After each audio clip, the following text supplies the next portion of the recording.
دارم ماینش میکنم.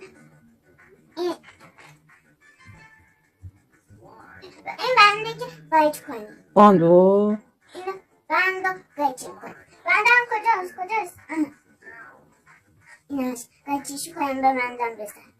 اوکی. خانم دکتر مریضیش چیه؟ ماینه کردی؟ افتاده زمین. سرش پشت. سرش شکمش درد میکنه. ای بابا چرا؟ چون که خورده زمین. قایچیش. اینی بندم بزن. بهش کنیسیم. باید استراحت کنین تو خونه. باشه؟ بهش گفتم تو خونه استراحت کنین. تو خوب بشی. بتونه با نیمی آشنا بشه.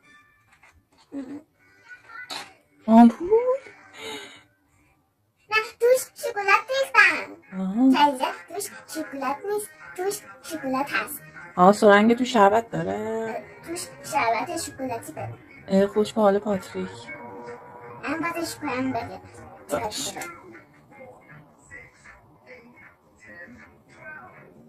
بگم؟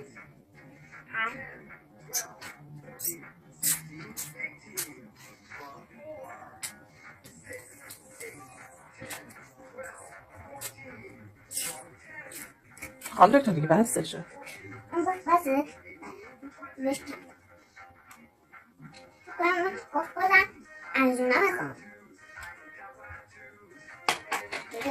دیگه این برای نوشتن کتابه. داراشو تو می نویشه خانم دکتر؟ چیا باید بخوره؟ الان بهت میگم. باید دارو بخوره تو خونه استراحت کنه همه داروهاشو بخوره بره دکتر بعدش خوب شد میتونه باشه و یه دوست جدم داره نیمی اسمشه ماینش کردم خوب شد میتونه با نینیم آشنا بشه. اون چه خانم دکتر؟ برای دسته نه اون برای دسته چون که دست رو ببین نوشتهاش اینجاست 4 3 2 1 0 1 2 3 4 تبم داره؟ این برای دست 4 4 3 2 1 3 0 1 2 3 4 ایوا اون چیه دیگه؟ اون برای که دندونه رو برداری یه دندونه درد داشت. نه دندونش سالمه خانم دکتر. نه آره وقت این نیست. خیلی وقت این پومادش کجاست؟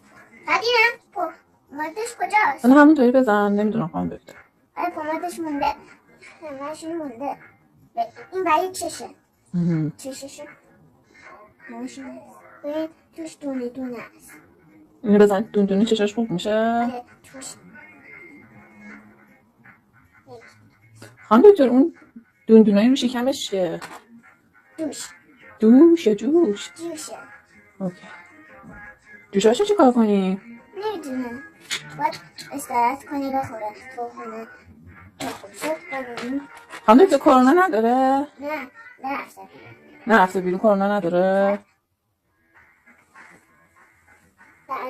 فقط درد داره. خوب میشه؟ آره خوب میشه. ممنون خانم دکتر. خوب شده ممنون خانم دکتر. لطف کردین خانم دکتر ممنون. خوب شد خب خدا رو شکر. سرشم خوب شد چششم خوب شد تموم شد. حالا وقت زرافه هست.